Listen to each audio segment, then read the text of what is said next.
الحمد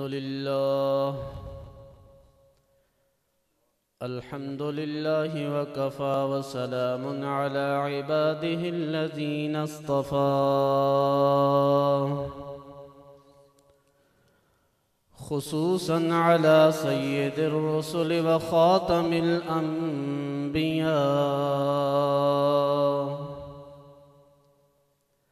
وعلى آله وأصحابه الأتقياء والأصفياء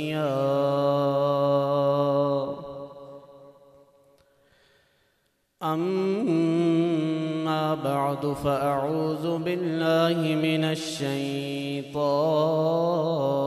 الرجيم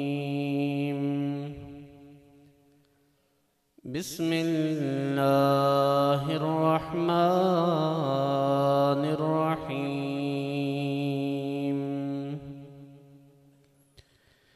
يرفع الله الذين آمنوا منكم والذين أوتوا العلم درجات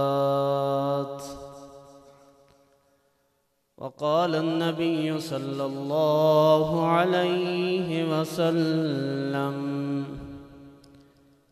خيركم من تعلم القرآن وعلمه أو كما قال النبي صلى الله عليه وسلم صدق الله وصدق رسوله النبي الكريم ونحن على ذلك لمن الشاهدين والشاكرين والحمد لله رب العالمين. تمام حضرات محبت کے ساتھ درود شریف پڑھ لیں. اللہم صل علی محمد وعلی آل محمد كما صليت على إبراهيم وعلى آل إبراهيم إنك حميد مجيد. اللهم بارك على محمد وعلى آل محمد كما باركت على إبراهيم وعلى آل إبراهيم إنك حميد مجيد. رضينا قسمة الجبار فينا رضينا قسمة الجبار فينا لنا علم وللجهال مال فإن المال ينفد عن قريب وَإِنَّ الْعِلْمَ بَاقٍ لَا يَزَالُ. گرامی قدر سامعین، محترم بزرگوں، عزیز نوجوان بھائیوں، مجمع میں موجود علماء کرام اور میرے دل کے انتہائی قریب اس مدرسہ کے طلباء کرام، اساتذہ کرام، السلام علیکم ورحمۃ اللہ وبرکاتہ. میرے لیے انتہائی سعادت اور خوشبختی کی بات ہے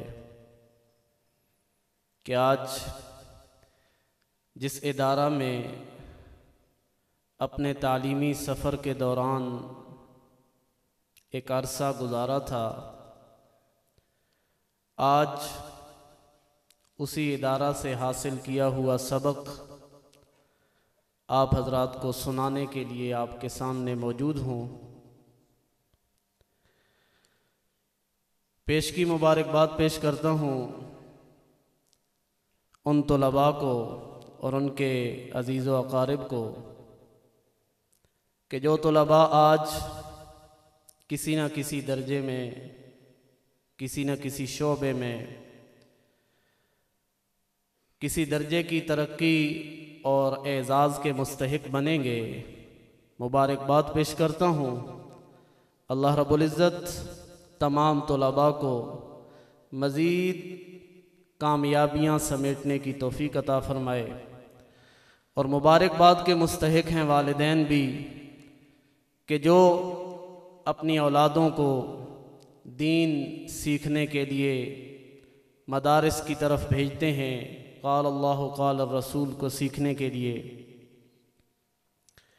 انسان دنیا کی زندگی کے اندر یہ چاہتا ہے کہ اسے عزت مل جائے، اسے بلندی مل جائے، اسے مقام اور مرتبہ مل جائے۔ پھر اس عزت، عظمت اور بلندی کے حصول کے لیے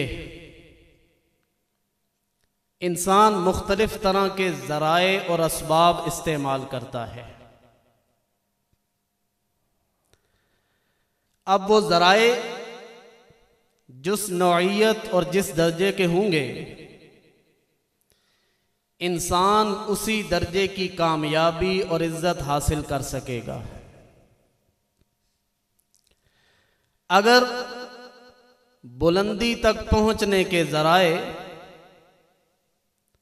پائیدار اور مضبوط اور دائمی ہوں گے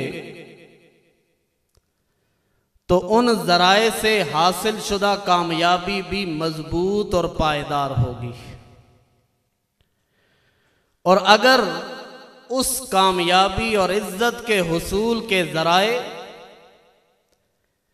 ناپائیدار اور عارضی ہوں گے تو ان سے حاصل شدہ کامیابی بھی عارضی اور ناپائیدار ہوگی۔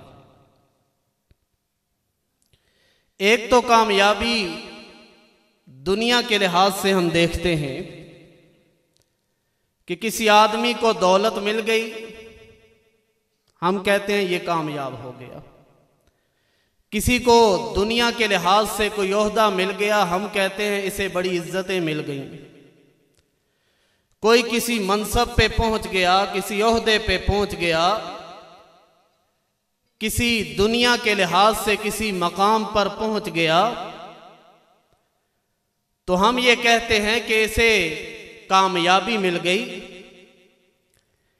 لیکن دنیا کے ان ذرائع کے ذریعے حاصل شدہ کامیابی یہ ناپائیدار اور عارضی کامیابی ہے، کیونکہ مال والی کامیابی یہ ایسی ہے کہ یہ عارضی ہے۔ دنیا کا کوئی عہدہ مل جانا یہ بھی عارضی ہے۔ عہدہ ملا، عزت ملی، عہدہ ختم، عزت بھی ختم۔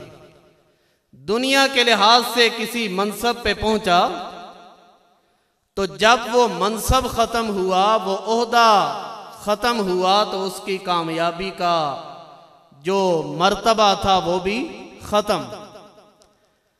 تو اصل کامیابی اور عزت وہ ہے جو عزتوں کا مالک رب عطا کرتا ہے، اور اصل کامیابی اور عزت وہ ہے جو صرف اس عارضی دنیا کی زندگی تک محدود نہیں، بلکہ اس کامیابی کی انتہا آخرت اور جنت تک ہے۔ اور وہ کامیابی کہاں سے ملے گی؟ عزتوں کے مالک رب سے۔ اللہ نے فرمایا من کان یرید العزت فللہ العزت جمیعا، جو شخص عزت چاہتا ہے، اللہ فرماتے ہیں للہ العزہ، ساری عزتوں کا مالک کون ہے؟ اللہ ہی ہے۔ اور جب وہ عزتوں کا مالک رب کامیابی دے گا تو وہ کامیابی، وہ عزت و عظمت صرف دنیا تک نہیں بلکہ آخرت کے میدان میں بھی وہ شخص کامیاب شمار ہوگا۔ اور وہ کامیابی کون سی ہے؟ کس چیز کو اللہ نے انسان کی عظمت کا ذریعہ بتایا ہے؟ اللہ قرآن مجید کے اندر ذکر کرتے ہیں، فرمایا اعوذ باللہ من الشیطان الرجیم،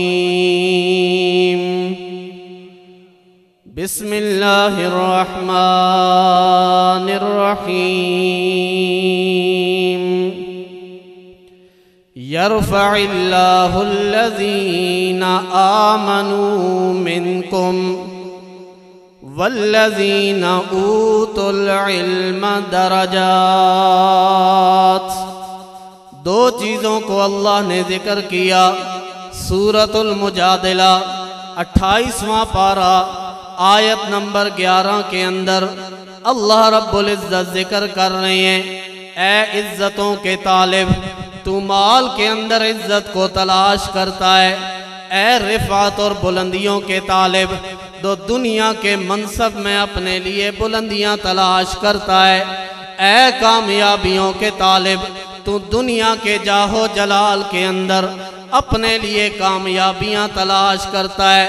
اللہ تیرے لیے اعلان کرتے ہیں، یرفع اللہ الذین آمنوا، اللہ تو اسے بلند کرتے ہیں، اللہ تو اس بندے کو کامیابیوں سے نوازتے ہیں، آمنوا منکم، جو تم میں سے ایمان لے آیا، جس نے ایمان والی دولت کو اپنے دل کے اندر بٹھا لیا، ایمان والی دولت کو اپنے سینے سے لگا لیا، اللہ فرماتے ہیں ہمیشہ کی عزتوں کا مالک اللہ نے اسے بنا دیا۔ جسے ایمان والی دولت مل گئی، اسے دنیا کی بھی کامیابیاں مل گئیں، اسے آخرت کے میدان کی بھی کامیابیاں مل گئیں۔ دنیا کی کامیابیاں کیسے ملی ہیں؟ ایک ایمان لانے والا ہے، میرے آقا صلی اللہ علیہ وسلم، میرے آقا صلی اللہ علیہ وسلم کی محفل میں ایک آنے والا آتا ہے۔ کہاں سے چلا وہ آنے والا؟ فارس سے چلا، فارس کے علاقے سے۔ وہ ایک اجنبی مسافر حق کی تلاش میں نکلتا ہے، فارس سے چلتا ہے، روم اور شام کے علاقوں تک پہنچتا ہے، ایک سے دوسرا علاقہ، دوسرے سے تیسرا علاقہ، حق کی تلاش کے اندر وہ سفر کر رہا ہے۔ کبھی کسی راہب کے پاس جاتا ہے، کبھی کسی آتش پرست کے پاس جاتا ہے، بالآخر بتانے والے اسے بتاتے ہیں کہ تیری حق کی تلاش کی انتہا اس کھجوروں کی سرزمین مدینہ کے اندر ہوگی۔ وہ چلتے چلتے آخر بکتے بکاتے، ایک آزاد گھرانے کا فرد ہے، لیکن حق کی تلاش میں اپنے آپ کو اتنا مٹا دیا کہ غلام کی حیثیت سے نخلستان کھجوروں کی سرزمین میں پہنچتا ہے۔ کھجوروں کی اس سرزمین میں جب وہ پہنچا، اطلاع مل گئی کہ وہ آخری نبی جناب محمد الرسول اللہ، بولیے صلی اللہ علیہ وسلم۔ 10 نیکیاں ملتی ہیں، 10 گناہ معاف ہوتے ہیں اور 10 درجے بلند ہوتے ہیں، صلی اللہ علیہ وسلم۔ وہ اجنبی مسافر فارس سے چلنے والا مدینہ منورہ کے اندر پہنچا، اطلاع مل گئی کہ وہ آخری نبی آ چکا ہے، جس کے پاس اب پیغام ہدایت ہے، جس کی اطاعت کے اندر کامیابی ہے۔ وہ اجنبی مسافر میرے آقا صلی اللہ علیہ وسلم کی خدمت میں آ کے ایمان قبول کرتا ہے، ایمان والی دولت کو اپنے سینے سے لگاتا ہے، میرے آقا کی اتباع میں آ جاتا ہے۔ پھر ایک وہ وقت آتا ہے، وہ اجنبی مسافر ہے، خندق کا موقع ہے، میرے آقا صلی اللہ علیہ وسلم کی محفل ہے، مشورہ ہونے لگا ہے کہ مدینہ کا دفاع کیسے کیا جائے، کیونکہ خندق کے موقع پر کفار عرب سارے کے سارے مل کے مدینہ پر حملہ آور ہونے کے لیے آئے، اور آپ صلی اللہ علیہ وسلم نے مشورہ کیا کہ مدینہ کا دفاع کیسے کیا جائے۔ وہی فارس سے آنے والا، وہ اجنبی، وہ مہاجر، وہ کہنے لگا کہ ہمارے ہاں دفاع کا یہ طریقہ ہے کہ ہم شہر کے باہر خندق کھود دیتے ہیں تاکہ دشمن علاقے میں داخل نہ ہو سکے۔ حضور نے یہ نہیں کہا کہ بھئی پہلے میں اپنے قریبیوں کی سنوں گا، پہلے مدینہ والوں کی مانوں گا، نہیں، اسی اجنبی مسافر کی بات کو مانا، خندق کھودنے کا حکم دیا۔ نعرہ تکبیر، حضرت مولانا مفتی عمر رحمانی صاحب اونچی آواز سے جواب دیں. حضرت مولانا مفتی عمر رحمانی صاحب. مبلغ اشاعت التوحید و سنہ مفتی عمر رحمانی صاحب. اب وہ اجنبی مسافر انصار و مہاجرین خندق کھودنے لگے ہیں. کچھ نے کہا کہ بھئی یہ سلمان کن کے ساتھ ہوگا؟ مہاجرین میں ہوگا یا انصار میں ہوگا؟ کہاں سے چلا؟ فارس سے چلا. ایمان والی دولت کو سینے سے لگایا. حضور نے فرمایا سلمان منا، سلمان نہ انصار میں سے نہ مہاجرین میں سے، سلمان میری اہل بیت میں سے ہے. ایمان والی دولت کو سینے سے لگایا. اللہ نے اتنا اعزاز دے دیا کہ میرے آقا صلی اللہ علیہ وسلم فرما رہے ہیں سلمان میری اہل بیت میں سے ہے. یرفع اللہ الذین آمنوا منکم، ایمان والی دولت کو سینے سے لگا لو، اللہ بلندیوں سے نواز دیں گے اور اتنا بلند کریں گے کہ ان ایمان والوں نے سچے دل سے ایمان کو سینے سے لگایا، اللہ نے ان کے ایمان کو دنیا والوں کے لیے معیار بنا دیا.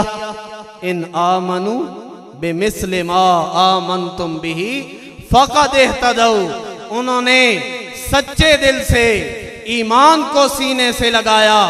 اللہ نے فرمایا تمہارا ایمان اتنا خوبصورت ہے کہ اللہ نے تمہارے ایمان کو بعد والوں کے لیے معیار بنا دیا.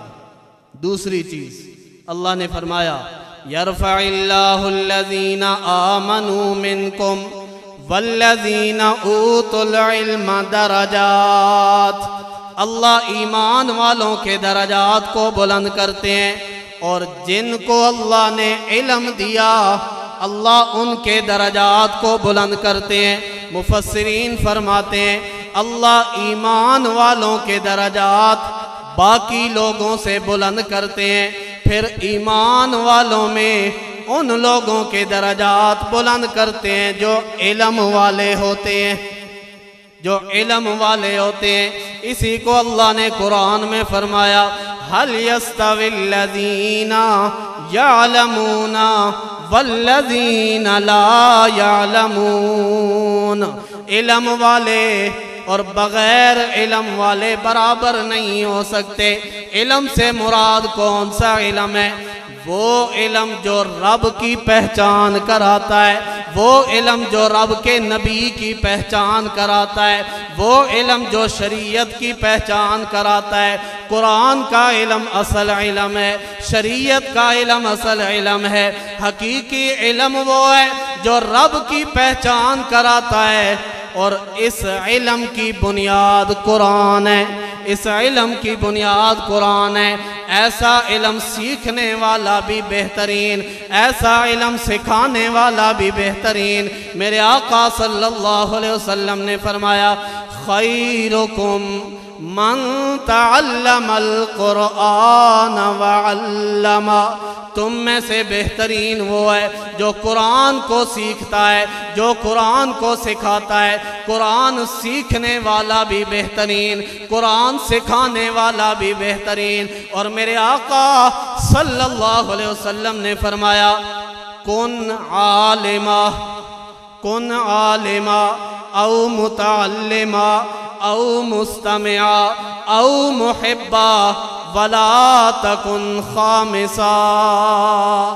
آپ صلی اللہ علیہ وسلم نے 4 حیثیتیں بیان کی کہ تم ان 4 طرح کی حیثیتوں کے اندر زندگی گزارو. پہلی حیثیت فرمایا کن عالما، یا تو عالم بنو، دین کا علم حاصل کرنے والے بنو. کیوں؟ عالم کون ہوتا ہے؟ میرے آقا صلی اللہ علیہ وسلم نے فرمایا العلماء ورثۃ الانبیاء. علماء انبیاء کے وارث ہیں. اور میرے آقا صلی اللہ علیہ وسلم نے فرمایا کہ عالم، ایک عالم جس نے دین کا علم سیکھا، جس نے شریعت کا علم سیکھا، اس کی حیثیت باقی لوگوں پر ایسے ہے فرمایا کفضلی علی ادناکم، جس طرح میں پیغمبر صلی اللہ علیہ وسلم کی حیثیت تم میں سے ایک ادنا امتی کے ہیں۔ تو اس لیے علماء کا مقام، اور میرے آقا نے فرمایا کن عالما، یا تو عالم کی حیثیت سے زندگی گزارو، او متعلما، یا متعلم کی حیثیت سے زندگی گزارو۔ اگر عالم نہیں بنے تو سیکھنے والے بن کے زندگی گزارو۔ کیوں؟ اللہ کے نبی کا فرمان طلب العلم فریضۃ علی کل مسلم، علم کو طلب کرنا، علم حاصل کرنا ہر مسلمان پر فرض ہے۔ آج یہ حدیث ہر ایک کو تقریباً یاد ہے، سکولوں کے اندر بھی لکھی ہوتی ہے، کالجوں میں بھی لکھی ہوتی ہے، مدارس میں بھی بتائی جاتی ہے، لکھی جاتی ہے، طلب العلم فریضۃ علی کل مسلم، علم حاصل کرنا ہر مسلمان پر فرض ہے۔ اب علم حاصل کرنا ہر مسلمان پر فرض ہے، سوال پیدا ہوتا ہے اگر ہر ایک پر فرض ہے تو پھر سب کو پڑھائی کی طرف آ جانا چاہیے، سب کو علم سیکھنے کی طرف آ جانا چاہیے۔ اگر سارے علم سیکھنے لگ جائیں گے پھر کاروبار کون کرے گا، دنیا کے دیگر معاملات کون کرے گا؟ تو محدثین نے اس حدیث کی شرح کی ہے علم کو حاصل کرنا ہر مسلمان پر فرض ہے۔ کیا مطلب؟ کہ شریعت کا جو حکم جس وقت کسی بھی مسلمان پر لاگو ہوتا ہے اس علم کو، اس حکم کے متعلق سیکھنا ہر مسلمان پر فرض ہے۔ نماز فرض ہے تو نماز کو سیکھنا بھی فرض ہے، روزہ فرض ہے تو روزے کے بنیادی مسائل سیکھنا بھی فرض ہے۔ کن عالما او متعلما، یا تو عالم بن کے زندگی گزارو یا متعلم سیکھنے والے بن کے زندگی گزارو۔ دنیا کی ہم سیکھ کے کرتے ہیں، دنیا کا ہر کام سیکھ کے کرتے ہیں، دین کے معاملے میں ہم کہتے ہیں یہ مولویوں کا کام ہے، وہی پڑھیں وہی پڑھائیں، یہ مدرسے والوں کا کام ہے۔ نہیں، بنیادی مسائل کو سیکھنا ہر مسلمان کے لیے ضروری ہے۔ او مستمعا، میرے آقا صلی اللہ علیہ وسلم نے فرمایا یا عالم نہیں بنے، طالب علم نہیں بنے تو علماء کی بات سننے والے بن کے زندگی گزارو، علم والوں کی بات سنتے رہو۔ او محبا، آپ صلی اللہ علیہ وسلم نے فرمایا عالم نہیں بنے، طالب علم نہیں بنے، علماء کی بات سننے کا وقت نہیں تو علم والوں کی محبت دل کے اندر پیدا کر کے زندگی گزارو۔ فرمایا ولا تکن خامسا، پانچویں نہ مننا، یعنی علماء کی بغض دل کے اندر نہیں رکھنا، دین والوں کا بغض اور نفرت دل کے اندر نہیں رکھنی، ورنہ تم ہلاک ہو جائے گے۔ آخری بات کر کے بات ختم کرتا ہوں۔ میں نے عنوان شروع کیا تھا کہ اللہ بلند کرتے ہیں، مقام دنیا اور آخرت کا حقیقی اسے دیتے ہیں جس کے دل کے اندر ایمان ہے اور جس نے علم کو اپنے سینے سے لگایا، اللہ اس کے درجات کو بلند کرتے ہیں۔ طلباء میری بات کو توجہ سے سنیے گا، میں آخری بات عرض کرنے لگا ہوں۔ یہ جو آیت مبارکہ کا حصہ میں نے تلاوت کیا تھا، اس آیت کے آغاز میں اللہ نے ایک حکم دیا ہے ایمان والوں کو، اذا قیل لکم تفسحوا فی المجالس۔ طلباء ذرا توجہ کیجئے گا، اذا قیل لکم تفسحوا فی المجالس فافسحوا یفسح اللہ لکم۔ اسی آیت کے ابتدائی حصے میں اللہ نے دو حکم ذکر کیے۔ اے ایمان والو، جب تمہیں کہا جائے کہ مجلس کو کشادہ کرو تو کشادہ کر لیا کرو، اور جب تمہیں کہا جائے کہ مجلس سے چلے جاؤ تو چلے جایا کرو۔ جب حضور تمہیں حکم دیں تو کیا ہوگا؟ اللہ ایمان اور علم والوں کے درجات کو بلند کرے گا۔ کیا سبق مل رہا ہے؟ سبق یہ مل رہا ہے کہ ادب کرو گے اللہ ایمان والی دولت سے نوازے گا، علم والی دولت سے بھی نوازے گا۔ یہاں پہ استاد محترم کا ایک جملہ آپ کو سنانے لگا ہوں جو یہیں اسی ادارے میں استاد محترم سے سنا، سیکھا اور اپنی زندگی میں اس پر عمل کرنے کی کوشش کی۔ آپ کے حوالے کرنے لگا ہوں وہ جملہ۔ استاد محترم فرمایا کرتے تھے، والدین کا ادب کرو گے اللہ رزق مبارک کر دیں گے۔ یہ جملہ سب کے لیے ہے۔ صاحب اولاد بیٹھے ہیں، اولاد بیٹھی ہے والدین کی، والدین کا ادب کرو گے اللہ رزق میں برکت ڈال دیں گے، اور اساتذہ کا ادب کرو گے اللہ علم کو مبارک کریں گے۔ انہی الفاظ پہ اپنی بات ختم کرتا ہوں۔